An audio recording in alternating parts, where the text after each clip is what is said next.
अस्सलामु अलैकुम वरहमतुल्लाहि वबरकातुह। नाज़रीन, आज की इस वीडियो में एक मसला ये अर्ज़ करना है कि कुरान करीम के बोसीदा औराक को जलाना कैसा है। एक साहब ये मसला मालूम करते हैं कि कुरान करीम के वो औराक जो बोसीदा हो जाए, बिल्कुल कमज़ोर हो जाए, पढ़ने के लायक न रह जाए, फट जाए, मुज़महिल हो जाए, तो क्या कुरान करीम के उन पारों को, उन नुस्ख़ों को जला सकते हैं? कुरान करीम के उन नुस्ख़ों को आया जलाएंगे या नदी में बहाएंगे या दफन करेंगे? तो अज़रूए शरा क्या करना है, क्या सही है, क्या जायज़ है, आज की इस वीडियो में इस मसले से रिलेटेड मुकम्मल इंशाअल्लाह रहनुमाई करने वाला हूँ।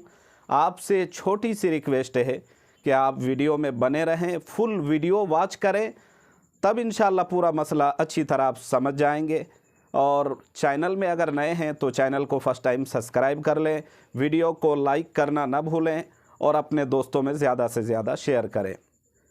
तो चलते हैं मसले के जवाब की ओर।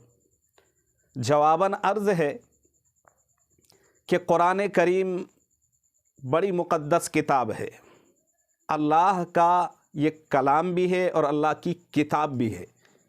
पूरी दुनिया में एक नहीं अनेक किताबें हैं, अनगिनत किताबें हैं, आसमानी किताबें भी बहुत हैं। 104 आसमानी किताबें, उनमें चूँकि 4 मारूफ़ है इसलिए लोग 4 ही को जानते हैं, और ये 4 इतनी फेमस और मारूफ़ और मशहूर हो जाने की वजह से लोग 4 को जानते हैं। बाकी किताबें, बाकी सहाइफ सुहुफ़ को लोगों ने भुला दिया है या जहन से बातें महव हो गई है। बहर कैफ़ कुरान करीम बड़ी मुक़द्दस किताब, मोहतरम किताब, मुअज़्ज़म किताब, किताब हिदायत, किताब रहमत, किताब बरकत, किताब शिफा, और ये इतना अज़मत वाली किताब है, इतना अज़मत वाला कलाम है कि इस किताब के अंदर अल्लाह फरमाता है कि जो इसको पढ़ेगा, जो इस पर अमल करेगा, जो इसको देखेगा, देखना तक सवाब है, पढ़े तो सवाब है, देखे तो सवाब है, और अमल करे तो सवाब भी है, और इसमें अल्लाह फरमाता है कि हिदायत भी है। तो बड़ी अज़मत वाली किताब है। कुरान करीम जब शादी होती है तो जहाँ बहुत सारी चीज़ें देते हैं, वहाँ कुरान मुक़द्दस भी बेटियों को शादी के मौके पर, रुखसती के मौके पर बड़ी इज़्ज़त और एहतराम और अज़मत के साथ रुखसती के वक़्त दिया जाता है। लेकिन होता क्या है कि कुरान करीम को ले जाकर लोग अपने बक्से में, इसी तरह अलमारियों में और दीगर तहखानों वगैरह में कुरान मुक़द्दस को रख देते हैं। पढ़ने की तौफ़ीक नहीं होती है, सालों साल, कई साल बीत जाते हैं, कुरान करीम के औराक को, नुस्खे को हम खोल के देखते भी नहीं, पढ़ते भी नहीं। बिलाखिर होता क्या है, वही कुरान करीम रखे हुए और ज़्यादा दिन हो जाने की वजह से उसके औराक, उसके नुस्खे कमज़ोर हो जाते हैं, फटने लगते हैं। बोसीदा हो जाने की वजह से फिर जब वो पढ़ने के लायक वो नुस्खा नहीं रहता है तो फिर क्या करते हैं, जुज़दान में लपेट कर बंद करके बड़ी एहतराम के साथ किसी को देकर भेजवाते हैं कि जाओ मस्जिद में रख दो, या मुअज्जिन साहब को, फलाना साहब को दे देना, मस्जिद में रख दिया जाएगा। एक तो ये बड़ी वाहियात अमल है, बड़ा गंदा अमल है, ये नामुनासिब अमल है।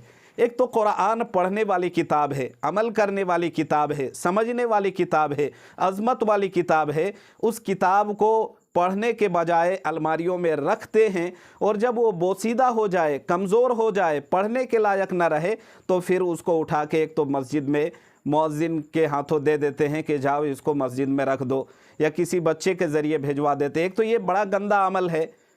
दूसरी बात यह है कि कुरान को यूँ रख रख के ख़त्म करना, उसके औराक को, उसके नुस्खे को बिल्कुल बोसीदा करना, न पढ़ने की वजह से ये बड़ा वाहियात अमल है। अब सवाल ये है कि कुरान करीम के वो नुस्खे जो बिल्कुल कमज़ोर हो जाए, फट जाए, बोसीदा हो जाए, पढ़ने के लायक न रहे, उसको क्या करेंगे? आया जला देंगे, नदियों में, तालाब में, नहर में, समुंदर में, اس کو بہا دیں گے یا پھر اس کو کہیں دفنا دیں گے؟ تو اس مسئلے کا صحیح جواب یہ ہے کہ قرآن مقدس کے نسخے کو جو پڑھنے کے لائق نہ رہے، بوسیدہ ہو جائے، کمزور ہو جائے، اس کو جلانا یہ تو صحیح عمل نہیں ہے، صحیح عمل بالکل بھی نہیں ہے، اور اس کو ندیوں میں، تالاب میں، نہر میں بہانا بھی نہیں ہے، بلکہ اس کو کسی پاک صاف کپڑے میں مثل میت کے لاش کے، جس طرح لاش کو نہلا دھلانے کے بعد پاک صاف لباس میں اس کو ملبوس کر کے دفن کرتے ہیں، اسی طرح پاک کپڑے میں اس کو رکھ کر کسی مقدس محترم عظمت والی جگہ میں کھود کر بالکل گہرائی میں نیچے اس کو دفن کر دینا ہے۔ ایسی جگہ یاد رہے دفن نہیں کرنا جہاں گندگی ہو، غلاظت ہو، لوگوں کے آنے جانے کا راستہ ہو، لوگوں کے پیر پڑ سکتے ہوں، ایسی جگہ میں دفن نہیں کرنا ہے، بلکہ عظمت اور پاک اور صاف جگہ میں دفن کر دے۔ امید ہے کہ انشاءاللہ آپ بہت اچھی طرح بات سمجھ گئے ہوں گے۔ اللہ تعالیٰ سمجھنے کی توفیق دے۔